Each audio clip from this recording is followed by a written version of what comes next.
Previous video ఎప్పుడో చూసాను. 3000 investment 1 crore return తీసుకున్నారు. అది ఎట్లా సాధ్యం అసలు? అది చాలా ఇంట్రెస్టింగ్ అండ్ ఎప్పుడు ఎవరికి చెప్పలేదు నేను. చెప్పకూడదు అనుకున్నాను కానీ ఎందుకంటే there might be chance of నన్ను తప్పుకునే ఛాన్స్ ఉంటుందేమో అన్నట్టు నేను ఎప్పుడు చెప్పలేదు. బట్ ఈరోజు ఎందుకు నాకు మీరు అడిగారు కూడా చెప్పాలనిపిస్తుంది. చెప్పండి.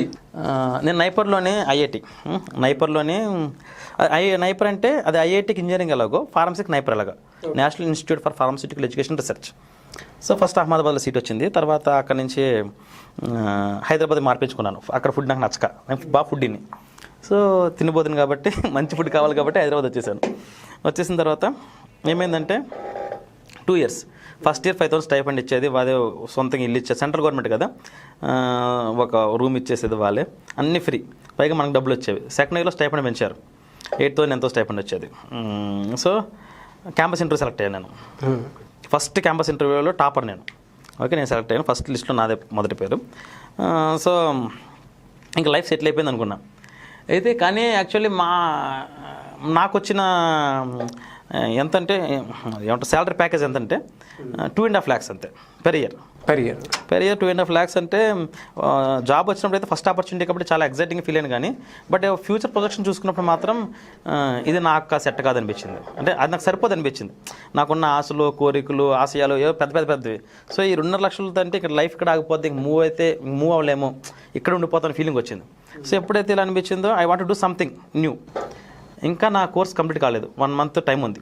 అప్పుడు ఏం చేశానంటే నా స్టైఫండ్ వచ్చింది 8,000 వస్తే 5,000 ఖర్చులు, అంటే వచ్చే వాళ్ళకి ముందు అప్పు చేసేసుకుంటాం కదా ఫ్రెండ్ల దగ్గర, ఖర్చులు ఎక్కువ ఉండి. సో వచ్చేదానికి ఖర్చు పెట్టేసుకొని ఉంటే 3,000 ఉన్నాయి. సో 3,000 ఉన్నాయి నా దగ్గర. ఏదో ఒక మార్పు తేవాలి, ఏం చేయాలని చెప్పి అనుకున్నాం. సో వెంటనే పెన్ పేపర్ తీసుకున్నాం, మధ్యలో నా పేరు రాసుకున్నా. సో నేను ఏదో చేయాలి. సో నాకున్న ప్లస్ ఏంటి మైనస్ ఏంటి అటు రాసుకున్నాం. సో వీటితో నేనేం చేయగలను చూసుకున్నప్పుడు నాకు ఏమనిపించిందంటే ఒక బిజినెస్ స్టార్ట్ చేస్తే ఐ కెన్ మేక్ ఇట్ నాకు అనుకున్నాం. సో ఏ బిజినెస్ స్టార్ట్ చేయాలన్నా సరే డబ్బులు కావాలి ఫస్ట్ ఆఫ్ ఆల్. మన డబ్బులు లేవు, 3,000 ఉన్నాయి. సో ఒకటి నమ్మేవాడిని ఫస్ట్ నుంచి, డబ్బులు పుట్టించడం చాలా ఈజీ నా ఫీలింగ్. నేను 7th classలోనే వేలు పుట్టించేవాడిని. మా ఫాదర్ 7th classలోనే. అది సింపుల్గా చెప్తాను. మా ఫాదర్ రిమోట్ కార్ అడిగాను నేను కొనమని ఒకసారి. సో సమ్మర్ హాలిడేస్లో డబ్బులు లేవన్నారు, డబ్బులు ఇవ్వనన్నారు. నీకు 100 రూపాయలు ఇస్తే నేను కొనుక్కున్నారు. ఆ రిమోట్ కంట్రోల్ కార్ ఏమో 1,200 రూపాయలు. సో చెన్నై వెళ్తున్నాము టూర్కి. సో చెన్నై వెళ్ళి అక్కడే కొనుక్కోవాలి. 1,200 రూపాయలు ఎలా సంపాదించాలనుకున్నప్పుడు సేమ్ ఇదే పేపర్ పెట్టుకున్నా, లెఫ్ట్ రైట్ రాసుకున్నా. నెక్స్ట్ డే ఈవినింగ్కి 2,500 సంపాదించాను. ఎలా సంపాదించాలంటే సమ్మర్ హాలిడేస్ మా ఫ్రెండ్స్ అందరి దగ్గరికి వెళ్ళా, నా ఫ్రెండ్స్ నా సీనియర్స్ దగ్గరికి వెళ్ళాను. 25 సెట్ల పుస్తకాలు తీసుకున్నా. ఓకే, అందరి దగ్గర ఏం చెప్పానంటే నువ్వు నాకు నీ పుస్తకాలు పనికిరావు, దేనికి పనికిరావు. సో నువ్వు ఊరికి పాడేసుకుని న్యూస్ పేపర్లకి కేజీ తరపున ఇచ్చేసే బదులు నాకు ఇచ్చేసాయి, నేను రేపు 100 రూపాయలు ఇస్తాను చెప్పన్నా. ఈరోజు అందరి దగ్గర కలెక్ట్ చేశాను. నెక్స్ట్ మా జూనియర్స్ అందరి దగ్గరికి వెళ్ళాను. నువ్వు పుస్తకాలు టెక్స్ట్ బుక్స్ కొనుక్కోవడం ఎందుకు, విత్ నోట్స్ ప్రిపేర్ నీకు ఇస్తున్నాను, సెట్ 200 రూపాయలు చెప్పి అమ్మేశాను. సో అలా 25 మందికి అమ్మాను. 25 మందికి అమ్మితే మనకు లాభం 2,500 రూపీస్ వచ్చిందనమాట. సో ఆ 2,500 రూపీస్ వెళ్ళి నేను కారే కాక ఇంకా కొన్ని బొమ్మలు కూడా కొనుక్కున్నాను. దిస్ ఈజ్ 7th class నేను చేసింది. సో అది నాకు ఎలాగో ఎక్స్పీరియన్స్. సో డబ్బులు పుట్టించిన పెద్ద విషయం కాదు. సో డబ్బులు పుట్టిద్దాం ఫస్ట్. సో డబ్బులు పుట్టించాలంటే ఏం చేయాలి, ఫస్ట్ దీనికి ఏం కావాలి రిక్వైర్మెంట్స్ అని చూశాను. ఫస్ట్ రిక్వైర్మెంట్ ఏంటి, నేనేం చేద్దాం అనుకున్నప్పుడు నాకున్న స్ట్రెంత్ ఏంటి, నేను ఐఐటి అంటే లైక్ నైపర్లో టాపర్ని, ఆల్ ఇండియా 54 ర్యాంక్. సో అయితే నాకు ఇప్పుడున్న బలం ఏంటి, నా చదువే. నా చదువు చూసి నాకు ఎవడైనా ఏదైనా చేయాలి. సో ఏం చేద్దామని మా ఫ్రెండ్స్ అందరినీ కూర్చోబెట్టి నేను చెప్పాను, ఇగో నీకు గంటకు 1,000 రూపాయలు ఇస్తా, నా దాంట్లో పనిచేస్తావా, ఇదే అడిగారు. వాళ్ళందరూ చదువు అందరూ ఎగ్జైట్ అయ్యారు. గంటకు 1,000 రూపాయలు ఏంటి, నువ్వు స్టైఫండ్ తీసుకుంటున్నావు, నువ్వు మా అందరికి ఇస్తావేంటి, డబ్బులు ఇస్తావంటే మేము ఎలా నమ్మాలన్నారు.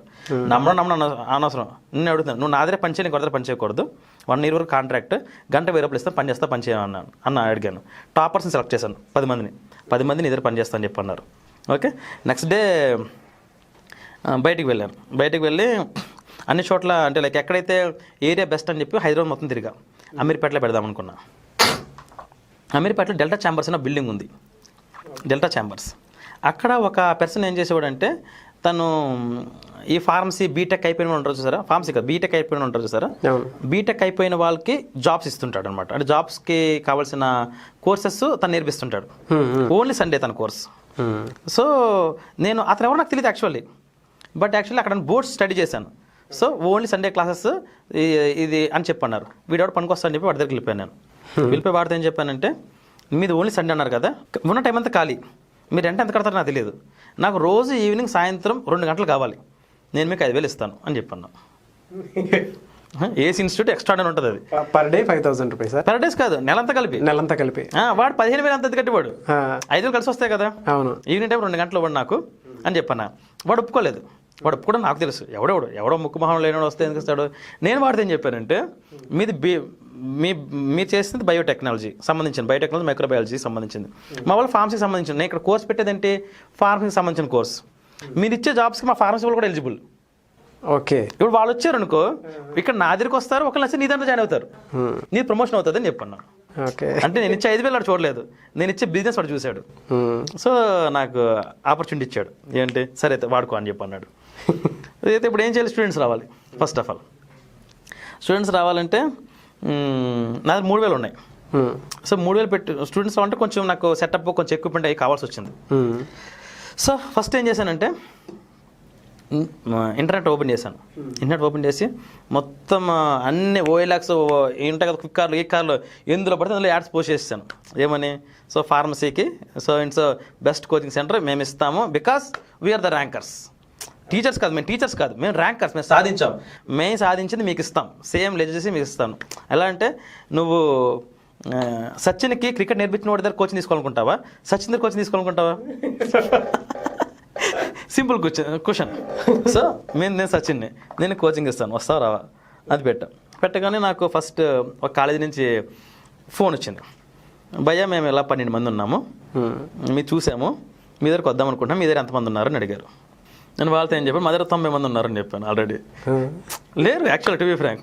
So 90 members, we have 90 members అని చెప్పాను.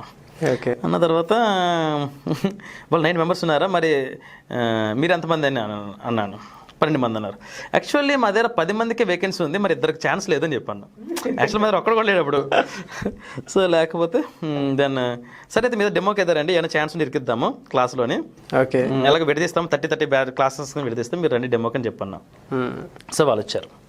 వాళ్ళు వచ్చినప్పుడు నేను వాళ్ళతో ఏం మాట్లాడలేదు. మా ఫ్రెండ్స్ ఉన్నారు కొంతమంది, అంటే నా క్లాస్ నా జూనియర్స్ ఉన్నారు. సో వాళ్ళని తీసుకొచ్చాను. 12 మంది ఉన్నారు కదా, 12 మంది మా వాళ్ళు 12 మంది తీసుకొచ్చాను. 1-to-1 బ్యాటింగ్, ఒక్కొక్కరి పక్కన ఒక్కొక్కరిని కూర్చోబెట్టా.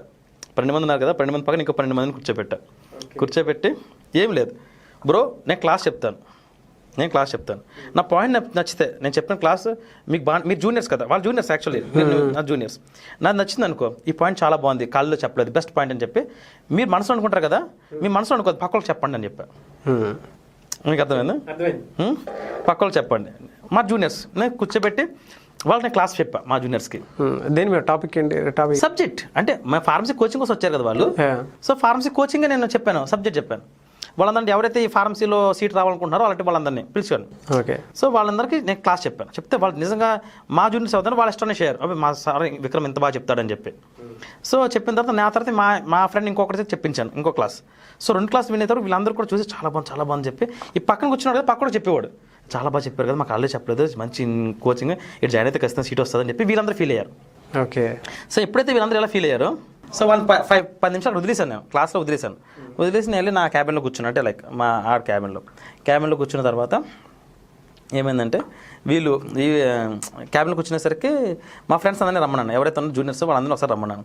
సో వాళ్ళందరూ మా క్యాబిన్లోకి వచ్చారు, లోపలికి వచ్చారు, నాతో 2 నిమిషాలు కూర్చున్నారు, జస్ట్ కూర్చోబెట్టే వెళ్ళిపోయిన తర్వాత బయటన వీళ్ళే ఉంటున్నారంటే, వీళ్ళు వెళ్ళారు, జాయిన్ అయిపోయారు. అంటే వాళ్ళందరూ చేతికి ఒక పాంప్లెట్ ఒక స్లిప్ ఇచ్చి పంపించాను, బిల్ ఇచ్చి పంపించాను. ఓకే, ఏంటి అది నథింగ్, జస్ట్ బిల్ అంతే, అది ఇచ్చి పంపించాను, ఫీజు ఏం కట్టలేదు, ముందు వెళ్ళిపోయారు. వెళ్ళిపోయిన తర్వాత ఎవరైతే ఉంటారో బ్యాలెన్స్ స్టూడెంట్స్ ఎవరు ఉంటారో జస్ట్ వాళ్ళు వచ్చారు. వాళ్ళు వచ్చి అందరూ 12 మంది ఒకే షాట్లో టోటల్ ఫీ కట్టేసి వెళ్ళిపోయారు. Okay, that is the first victor అనమాట. సో ఫీ ఎంత పెట్టారు అప్పుడు మీరు? 8,500 పర్సన్కి 8,500 ఫీజు. ఓకే, అందరూ కూడా 8,500 ఫీజు కట్టేసి టోటల్ ఫీజు కట్టేసి వాళ్ళందరూ వెళ్ళిపోయి రేపు వస్తాను చెప్పాను. నేను అన్నా రేపు రావద్దు, ఓకే ఇంటిమేట్ చేస్తాను, కొంచెం సెట్టింగ్స్ ఉన్నాయి ఇక్కడ, ఇంటిమేట్ చేస్తాను చెప్పాను.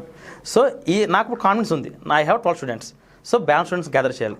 సో నెట్లో ఉంది, నాకు ఫోన్స్ ఆడడం మొదలెట్టాయి, నెంబర్ ఇచ్చాం కదా. సో ఇంకో 3 డేస్లో ఇంకో 30 మెంబర్స్ని గ్యాదర్ చేశారు. వాళ్ళందరికీ వాళ్ళందరూ గ్యాదర్ అయ్యారు కదా, వీళ్ళందరూ కూర్చోబెట్టి క్లాస్ పెద్ద నిండిపోయింది మొత్తం. ఓకే, నిండిపోయింది సో నిండిపోయి అప్పుడు క్లాస్ చెప్పాం, ఇది అని చెప్పి క్లాస్ చెప్పాము. Every one was impressed. Already కట్టించిన వాళ్ళు ఉన్నారు, మేము జాయిన్ అయిపోయిన వాళ్ళు చెప్పారు. సో వీళ్ళు కూడా జాయిన్ అయిపోయారు. నైపర్ వాళ్ళు చెప్తున్నారు అనేసరికి అప్పుడు ఏమైందంటే స్ట్రెంత్ పెరిగిపోయింది. ఒకేసారి 100 మంది అయిపోయారు. విత్ ఇన్ 1 వీక్ వీళ్ళు వాళ్ళ ఫ్రెండ్స్ చెప్పి 100 మంది అయిపోయారు. ఓకే, నాకు ఇప్పుడు క్లాస్ లేదు. ఈ నెల అయిపోతే డబ్బులు ఉన్నాయి కదా, ఉన్న డబ్బులే వీడికి 5,000 ఎంత ఇస్తాం. సో ఫీజు వచ్చింది, బట్ ఇది నాకు సరిపోదు. ఏంటంటే నాకు ఓన్ క్లాస్ కావాలి, పెద్ద క్లాస్ కావాలి. ఈ capacity own 30 members capacity. So ఏం చేయాలనుకుంటే అదే బిల్డింగ్లో ఇంకో ఫ్లోర్లో పెద్ద క్లాస్ ఉంది, పెద్దది ఉందన్నమాట. పెద్ద ఫ్లోర్ ఉంది రెంట్కి. సో ఏం చేశానంటే వెళ్ళి అడిగాము ఎంత అంటే సో ఒక ఎక్స్ అమౌంట్ చెప్పాడు. ఇప్పుడు నేను క్యాలిక్యులేట్ చేసుకుని నాకు 3 లక్షలు కావాలి ఎక్స్ట్రాగా. సో 3 లక్షలు తీసుకొస్తాం అదే డబ్బుల్లో. ఏం చేశానంటే వెళ్ళి పాంప్లెట్స్ కొట్టించాం.